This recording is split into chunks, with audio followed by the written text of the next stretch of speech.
nivel personal, ¿por qué se implicó en este tema? ¿Qué le mueve como mujer, como persona, como activista?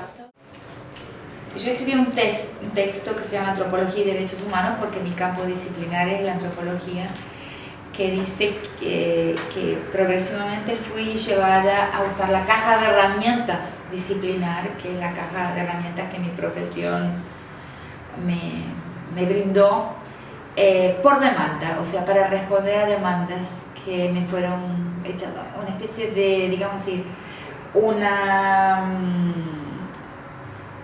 filosofía de disponibilidad.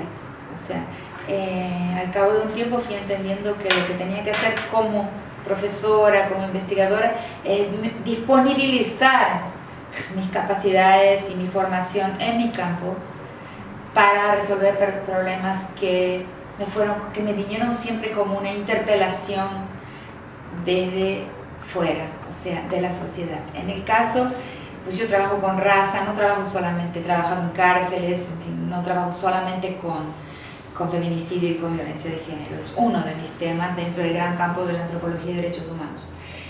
Entonces, en un determinado momento en Brasilia, en el 93, vino el secretario de Seguridad Pública de la ciudad a pedirle al rector que se hiciera una investigación sobre la alta incidencia de los crímenes sexuales, de la violación en la ciudad de Brasilia, que es una ciudad muy bien administrada, muy pequeña, donde está solamente los poderes, los tres poderes, el ejecutivo, legislativo, judicial, los organismos internacionales, las embajadas y la universidad, no hay industrias, en fin, una ciudad muy controlada. Y ahí existían los índices más altos de violación de calle del Brasil, más que San Pablo, más que las grandes urbes.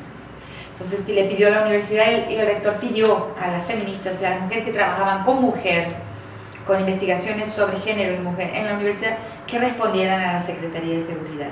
Nunca había trabajado con violencia yo hasta ese momento.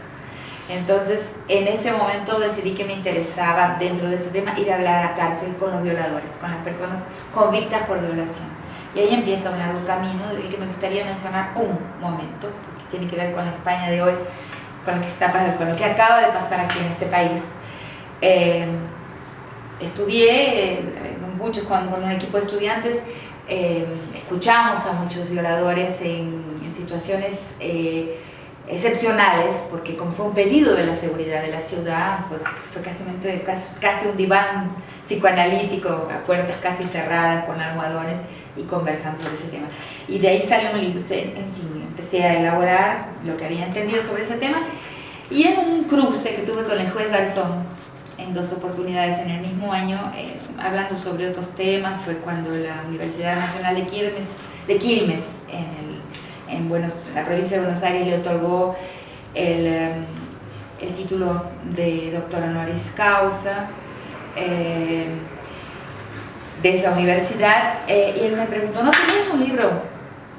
Porque una editora argentina le había entregado una colección para dirigir, una colección de derechos humanos, y dije, sí, tengo un libro.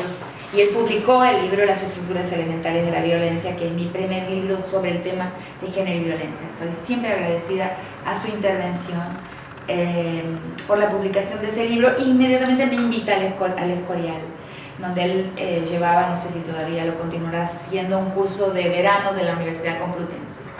Y allí me encuentro con Ciudad Juárez. O sea, es la intervención de ese juez, ¿no? Que le llevó realmente muy castigado, deplorablemente. Nadie es infalible, es posible que él, no estoy diciendo que el juez sea perfecto, pero es una vergüenza mundial para España el fallo contra él. Es gracias a él que me cruzo con Ciudad Juárez y empiezo a colaborar con las organizaciones de mujeres, sobre todo con Nuestras Hijas de Regreso a Casa, que es una organización local cuyas fundadoras hoy tuvieron que irse de Ciudad Juárez, y empiezo a escribir y a pensar sobre ese tema y a producir unos ensayos que tuvieron bastante impacto, porque la escritura en el cuerpo de las mujeres asesinadas en Ciudad Juárez es un ensayo que escribí inmediatamente después de este encuentro propiciado por Garzón, y es un texto que fue traducido al alemán, al italiano, está en portugués, en inglés y en español, o sea, está en 5 lenguas.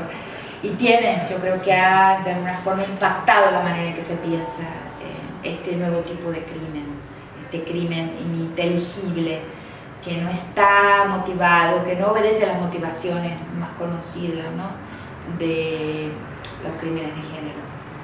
Ciudad Juárez fue un laboratorio, o sea, ni siquiera es el lugar, la localidad donde se producen más femigenocidios. O sea, la expansión de estos crímenes está en aumento mucho más en Centroamérica, en El Salvador y en Guatemala, sobre todo, y en Honduras también hoy en día. Y hay una expansión hacia otros espacios geográficos. Lo que pasa es que el activismo de las madres de Ciudad Juárez consiguió, digamos, inscribir una nueva realidad, una nueva situación para el cuerpo de las mujeres en el ojo mundial, en el ojo de los medios y del activismo mundial. Entonces, en ese sentido, Ciudad Juárez es una especie de laboratorio donde se pudo entender muy bien este fenómeno y divulgarlo en el mundo. Pero otros lugares, los números son más alarmantes todavía. ¿Y qué tendría que pasar para que el mundo fuera consciente de eso y de que hay que hacer algo para acabar con? Primero, hablar, hasta gastar muchos baldes de saliva hablando y escribiendo y tratando de convencer a los juristas, o sea, a las personas que tienen la capacidad de hacer propuestas de proyectos de ley en los altos foros de derechos humanos, en las Naciones Unidas y en las cortes continentales de derechos humanos, pero yo creo que sí estamos caminando en esa dirección, porque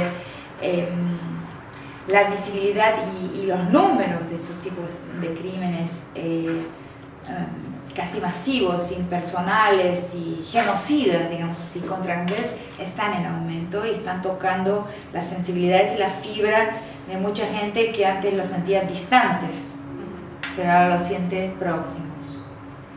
Así como también la trata, ¿no?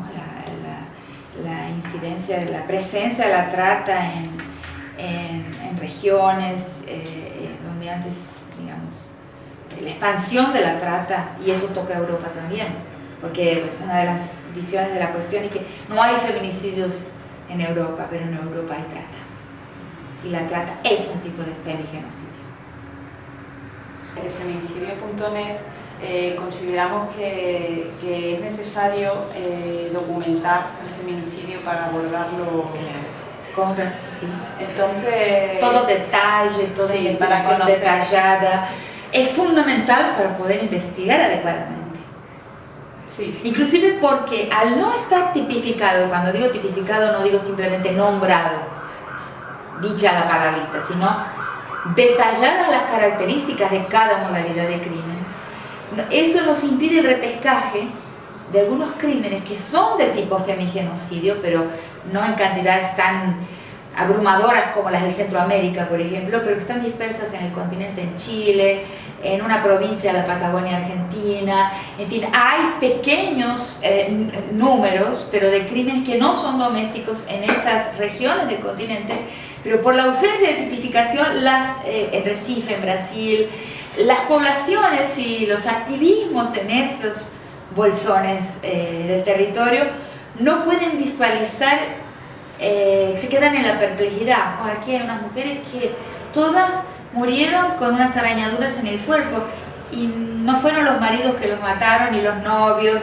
ni los seriales. ¿Qué es esto? Al no existir una categoría capaz de viajar, de universalizarse para hablar de este tipo de agresión, se quedan sin un vocabulario y se quedan en la perplejidad. Eso está sucediendo en varios lugares de América Latina. ¿Y cree que los estados de esos países de América Latina están concienciados para atajar el problema, para documentar esos casos? Absolutamente no. O sea, el patriarcado, las fuerzas del patriarcado son absolutamente funcionales al capitalismo, al capital, y es un trabajo muy arduo, porque y los estados cada vez mantienen relaciones más incestuosas, más íntimas con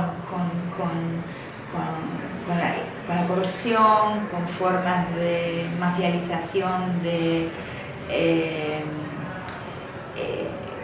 un estrato mafializado, digamos, un subestrato estatal que es mafializado y que tiene impacto en las elecciones en cualquier uno de nuestros países, corrompe tanto la economía como la política, y entonces no hay realmente una buena voluntad con relación a entender qué está pasando con las mujeres en este nuevo panorama de las guerras, digamos, que son las guerras informales.